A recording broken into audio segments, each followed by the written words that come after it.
Super Bowl. Tom Brady's legacy has always been a topic of debate, having so much success on the field, but it hasn't come without controversy. Take a listen to what he said yesterday about his legacy at Media Day.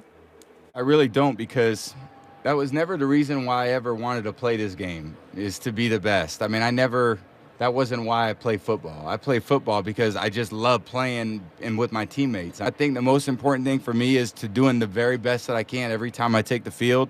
I'm very fortunate to be on this team, and we've had so many great opportunities to be in this game. I mean, this is a once-in-a-lifetime opportunity that I've had 7 chances at. I mean, that's pretty crazy. I know that winning the game is a hell of a lot better than losing this game, because I've had some of the longest nights of my life after these losses, and, I'm going to do everything I can to make sure it's a win.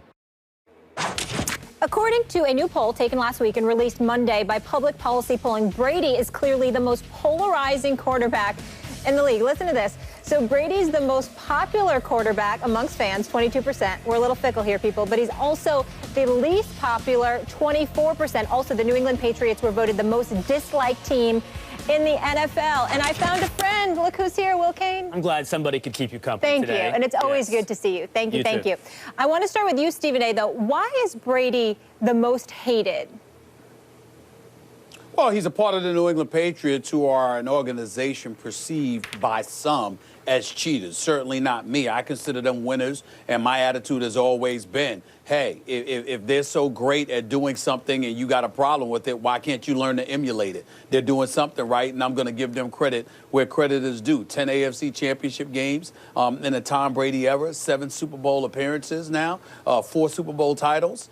I'm sorry, I mean, give me a break. I don't want to hear that from anybody, but you have people who look at them and they look at the organization under the stewardship of Bill Belichick, and they question their legitimacy because of Spygate, most recently Deflategate, et cetera, et cetera. That's point number 1. Point number 2, Brady's loyalty to Bill Belichick.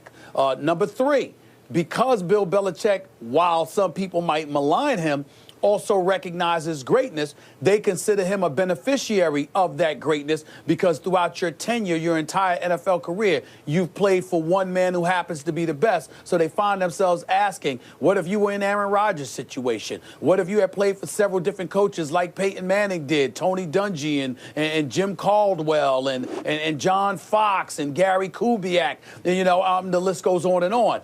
You've been in an ideal situation, so there's an excuse for people to question the legitimacy of Tom Brady. I do not, but it does explain where that quote-unquote hatred comes from, because that's usually where it breeds from, to be quite honest with you, when people are able to point to those kind of things to find a way to diminish the greatness that you put on display.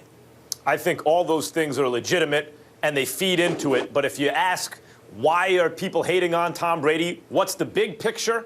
And Stephen A., this will surprise you, but the reason is simply he's the GOAT. He's the greatest of all time, and heavy lies the head that wears the crown. That's how it goes. When you are the greatest ever and you are still active, people hate. But a lot of people love, too. That's why he's supposedly polarizing. I mean, the cheating and everything, Spygate, Deflategate, and the fact that he's associated with the Patriots, just the branding isn't good for him, of course. But you know what I noticed? When Peyton Manning was still playing not that long ago and before the real decline, where he was clearly not under pressure, which is why Brady's greater, but in every other instance, regular season, let's call him the greatest regular season player ever, Peyton Manning, by far. Like, it wasn't close. No one around the league in the regular season be like, yeah, Brady's better than Peyton, because he wasn't in the regular season. He gets that extra credit for the playoffs, and that's a lot Belichick, and that goes to your point. But when Peyton was on top, I didn't notice this kind of hate for Brady, because I noticed a little more hating on Peyton, to tell you the truth, by many, because he was perceived as the best. Now Peyton's gone. There's, Aaron Rodgers is better, but he doesn't have the resume or anything like that. Brady is almost the undisputed greatest football player ever, certainly quarterback. Look at the resume. And so he attracts attention and therefore some hatred. People hate on the greatest. It happened to Michael Jordan. It happened to Muhammad Ali when they were still at their best. this is how it goes. I don't know, It's Max. actually a compliment to Brady. Yeah, I don't remember any kind of hatred like this towards Michael Jordan. I don't remember any type of hatred like this towards Peyton Manning. I'm not saying it didn't exist, but certainly not to this extent. See, I think, honestly, both of you are addressing sort of the Christmas decorations on the Christmas tree. Yes, accusations of cheating feed into reasons that people might not like Brady. Certainly being a winner over a long period of time makes many people dislike you. But the truth is, they already disliked you by the time they got to those things. So here's what I think the honest truth is. People dislike Tom Brady because most of us down deep are very weak. Most of us are unsatisfied with our own failings in life, of our overinflated sense of what our own expectations were for ourselves. And Tom Brady reminds us of that. I don't mean to get too, psychological or psychoanalytical here, but that's the God's honest truth. Tom Brady is a constant reminder of your own failings. He's got, as you've pointed out, Stephen A., he's got the perfect wife. He's got the money. He's a positive person. He's won, yes. Everything about him reminds you constantly, he's better than you. He's a better guy than you are. That is truthfully what, and by the way, here's the main problem. It's not just that he's great. It's how he's done it. It's that he's the 6th round draft pick. It's that he's self-made greatness. That's the one form of greatness we can't forgive. We're fine setting up this incredible, athlete on a pedestal who we know down deep we could never have been. But this guy who tried hard against all odds, who wakes up early, who is a Nazi about his diet, who every choice he makes reinforces the bad choices that you make, the things you didn't do right today. Everything you didn't do right, Tom Brady did. He's a constant reminder, and his success is a constant reminder that you could have done better if you had simply done, I'm not saying you would have been a 4-time Super Bowl champion, but you could have done better if you made the same sacrifices Tom Brady did, and we cannot forgive you for that. That's an interesting thought, and it's logically consistent.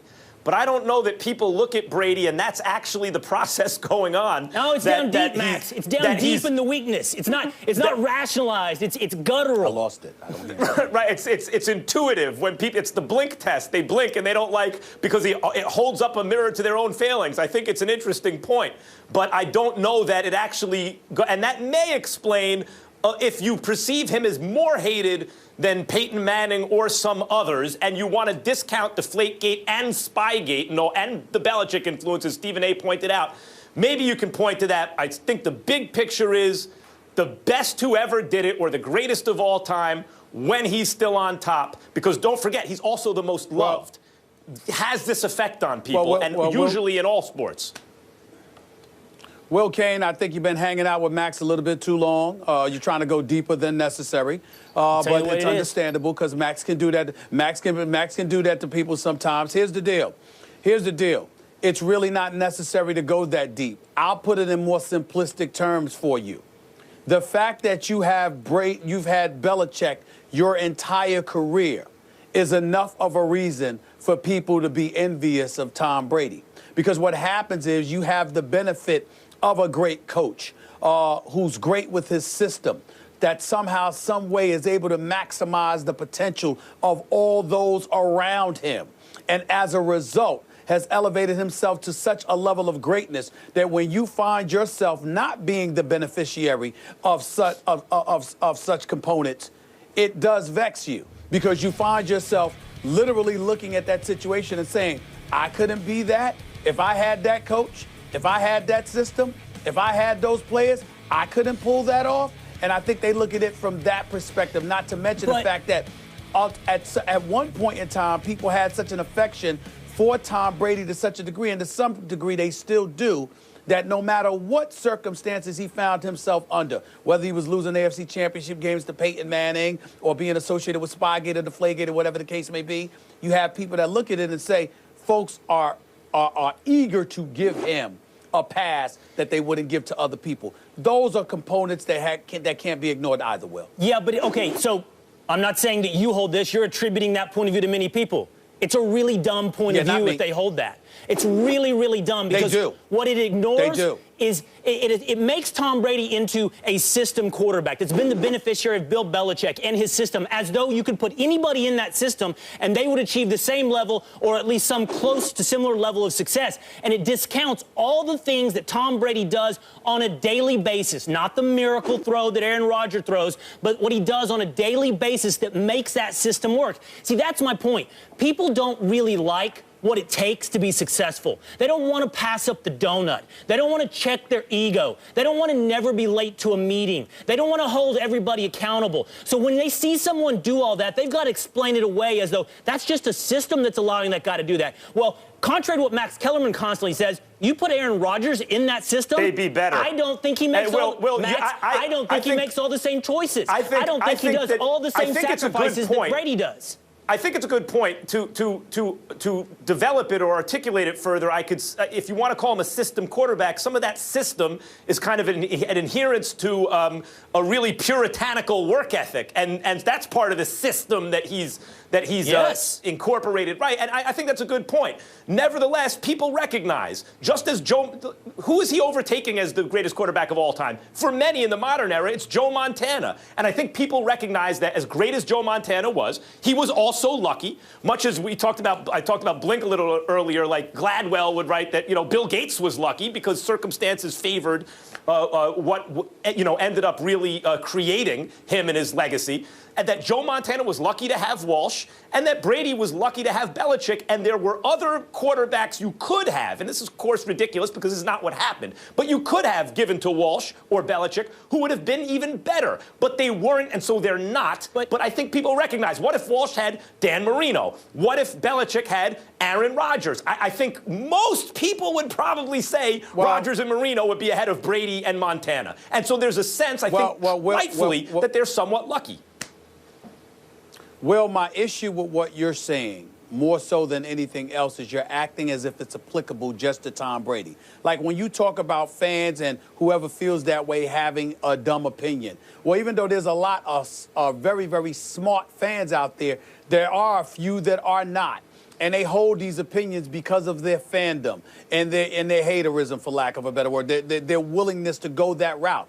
But what you're saying is applicable to Tom Brady is applicable to most professional athletes, which is why they're under the microscope that they're under. No. Because people out there who want to hate on them look for any excuse. You act like there's some special circumstance that Tom Brady has to deal with. If there's resentment, it's because it isn't. And the whole, and which we will get into later on in the show, the whole Trump situation with Tom Brady not being probed about that is an example of that, where he doesn't have to go through what other athletes undoubtedly would have had to go through. So let's be clear about that. But we've established that he's the most disliked quarterback in the NFL, has the highest negative approval rating. And what we're doing is trying to explain why that is. Now, this is my final point. Also the highest positive, Will. That's right, because people like this, Max, are divisive. And here's my problem with your argument, Max, in the end. You give credit to a guy like Aaron Rodgers for the things he was born with, the arm talent he has, even his own work ethic. But you take away from Tom Brady the unique attributes that he brings. I don't doubt that Aaron Rodgers has a work ethic, but Tom Brady has an out-of-this-world work ethic. He's the platonic ideal of a quarterback. I get it. In terms of that stuff. That's what makes Tom Brady and I'm here to tell you, I recognize those qualities in Tom Brady, including the locker room influence, and I'm here to tell you, including all that, Aaron Rodgers is better than him, and it's not hard to tell. Set aside that debate. Can be had in the future, been had in the past. But what I'm telling you is Tom Brady's special attributes that make him the greatest quarterback of all time. His special attributes that have allowed him to win 4 Super Bowls and appear in 7. His special attributes are the ones you never see. They're the decisions he makes at 5:30 a.m. They're the decisions he makes about what he puts in his mouth. And those are the decisions that people hate because they remind us, to bring this full circle, of the ones we haven't made. I thought you never see them. Wait a minute, I thought you never see those decisions. Why do people hate them? They're not thinking about them. You see them in the success. You hear it written about. You see him with the 7th trip to the Super Bowl. It comes in when somebody calls him a system quarterback, Max. That's how you see it. Guys, we got to leave it there. Coming up next, you are staying with us, Will Kane, which I appreciate. Could Greg Hardy be getting another shot in the NFL? He's trying to play in the NFL Spring League. Could he be given another chance? Plus, As expected, Tom Brady was asked about his relationship with the new president, Donald Trump, yesterday at Media Day. Take a listen to how he rejected those questions